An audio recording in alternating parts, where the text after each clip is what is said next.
Hello everyone, I'm Sophie and I'm currently at Kechara Forest Retreat, Bentong, Malaysia.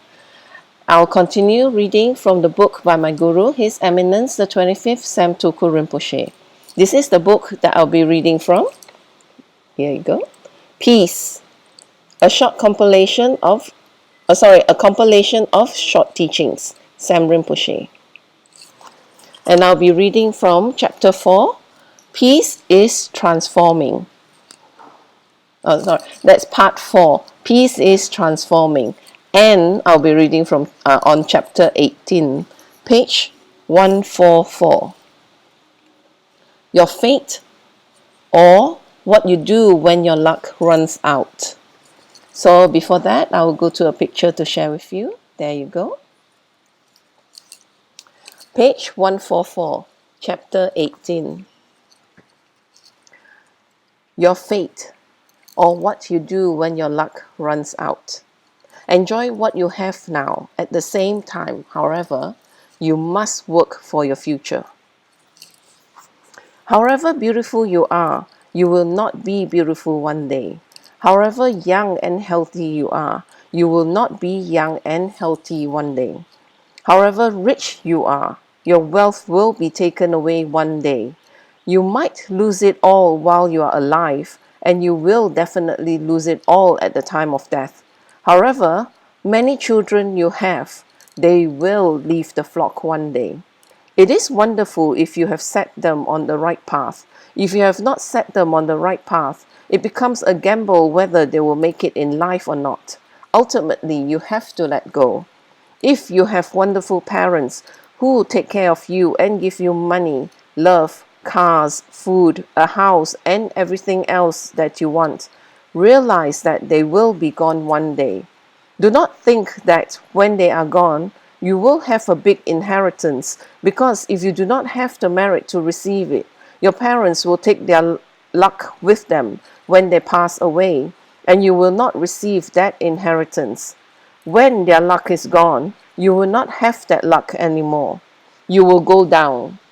I have seen a lot of children who have experienced this. Throughout my life, I have met and talked with thousands of people from all levels and cultures. I have met many children who were from extremely wealthy families, but once their parents were gone, they fell. I'm not putting anyone down. I am trying to explain that when some people do not have the luck themselves, but live with someone who does, a little of that luck rubs off onto them. For example, if you have bad body odor and you are standing next to someone who smells good, other people who come near, the both of you will think that you both smell very good. However, when that nice smelling person goes away and people can smell you, their reaction to what they smell will change. They will realize that you don't smell that good after all. Similarly, if your parents are very wealthy, everyone will look at your family and think that you are all so lucky and rich and have everything you need. However, once your parents die, you may suddenly become smelly. If you do not have the luck to receive the wealth, you will not get a dime, I promise you. Something may go wrong in the courts, or your relatives may fight for a share. Something will go wrong and you will not receive anything. The same law of karma applies to everything in life.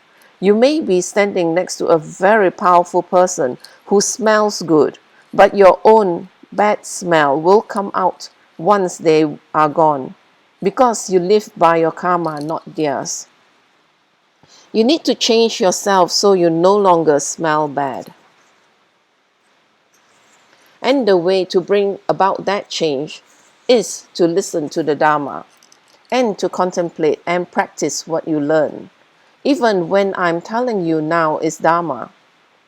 Those of you who take the time to read a Dharma book will end up with more knowledge on how to change yourself. When you finish reading these teachings, you will have done something for yourself. You will have gained knowledge with an incredible lineage directly from Lord Buddha himself. You'll win. If you make the effort, stay awake, pay attention and read, you win. According to His Eminence Khenso Jampa Yeshe Rinpoche, that way of living, of depending on the wealth of our parents, family, or loved ones, is a speedy way of burning up our merits and creating the causes for not having anything later. For example, I may live with my father who takes care of everything for me. I can react to his kindness in two ways. First, I can choose not to take responsibility for myself in any way, shape, or form. I just live the good life without making the most of it to do something better. My father is sheltering me now and giving me everything I want.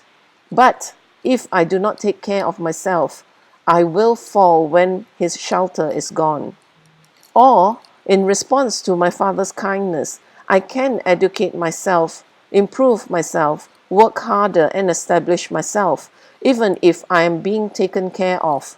I can choose to do something with my life. I'm still being sheltered, but I make sure that when my parents are gone, I'm able to make it on my own merits, spiritually and materially. What Khenso Jampa Yeshe Rinpoche refers to is the first type of person who does not use his good life to improve himself, but uses up his merit faster. When this umbrella or shelter of this parent is gone, he will fall even harder. I've seen this happen in my own family, among my half-brothers. One of them died of cancer when he was only in his early 40s. My birth father, who lives in Taiwan, is a very wealthy man. I do not get anything from him because I'm from a different mother, but my half-brothers were able to receive some of his wealth. One of them received several apartments and houses from my father, but he died of cancer, perhaps because he drank too much, smoked too much, and partied too much. He never worked a day in his life, as he lived off the money he received from renting out the apartments my father gave him. My brother literally died from a good life. My sister took some land from my father and sold it. She received $3 to $4 million from the sale, then disappeared to another part of Taiwan and never contacted him again. My other brother is now living under the umbrella of my father. My point is that my father will go one day. He has throat cancer, and although he is well now, because it is in remission, he will have to go one day. When the security of my father's umbrella is gone, my siblings will suffer tremendously. When we live under someone else's luck and merits, no matter how close they are to us, we may not get their wealth when they are gone. What adds to the sadness is the people and friends who are around us now will disappear very quickly when the person and that wealth we are living off from is gone. That is what happened to my half-brothers. I'm not telling you all this from a Dharma book or from something I read. I'm talking from my own experience, and it matches what the Buddha has taught. That is just a small glimpse into my family background. Do not think that I have had a good life, that I received money from my birth father, and have been living in a golden palanquin in the Potala Palace. No, I did not have the fortune to receive that wealth from my father. I did not have the good life. I am not trying to scare you and make your life all doom and gloom. If you are going to live and be the way you are now, please enjoy what you have. At the same time, however, you must work for your future, whether you want to do it based on Dharma and Karma or from a basis of self-preservation. Just do it. Do it because what you have now is based on the past.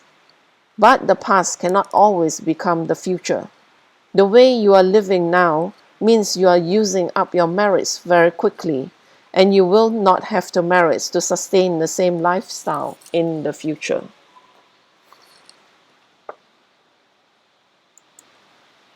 And with that ends the sharing from my Guru's book.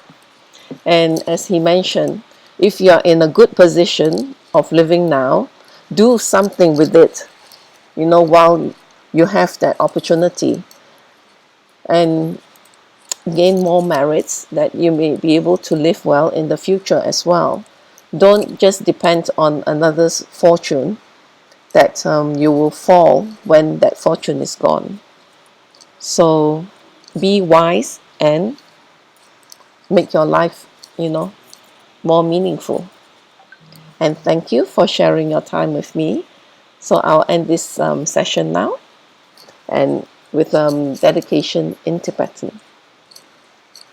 Jangyo Sengyo Rinpoche, Mage Banam Geishi, Ge Banam Pame Payang, Goni Gondu Pewashu, Toni Towa Rinpoche, Mage Banam Geishi, Ge Banam Pame Payang, Goni Gondu Pewashu, Daso Jene Sapage Wadi, Tadandro Agona Gapadang, Jepa Jesu no Santrapai, Tamping Imporin the Sa Se Sho, Ge Wakunto Yandala Madang, Drami Choki Palano Choki, Sadam Langi Yatera Sone, Doje Changi Opangatuso, Ge Wadi Yoduda, Lama Sangyo Drione, Drawa Chika Malupa, Dei Salago Pasho, Jogi Gapo Sungapa, Josu Nampape Wala, Geki Samasi Wadang, Tunki Malu Sawasho, Dadam Sungi Dusunda, Drewa Songi Latene, Gewa Losandrapai, Dampayo Riva, Giushi, Nimo Della Sendele, Limingunyan Della Shi, Nisintato Della Pal, Guntu Sungi Jingilo, Guntu Sungi Ngoduso, Guntu Sungi Trasi, Sho.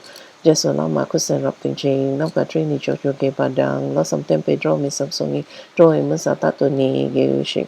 Gawe rawi kowe shinkam den, ben dan dewa malu gowen, jaran zi wan ten sing get so yi, shape shi de bado den geushi. Tom ping ngotro malu pa, den de dala sal du so, ko dan den pa long chot na, ke pa su shik shuk den sao. Thank you again for sharing your time with me. I'll see you for my next session.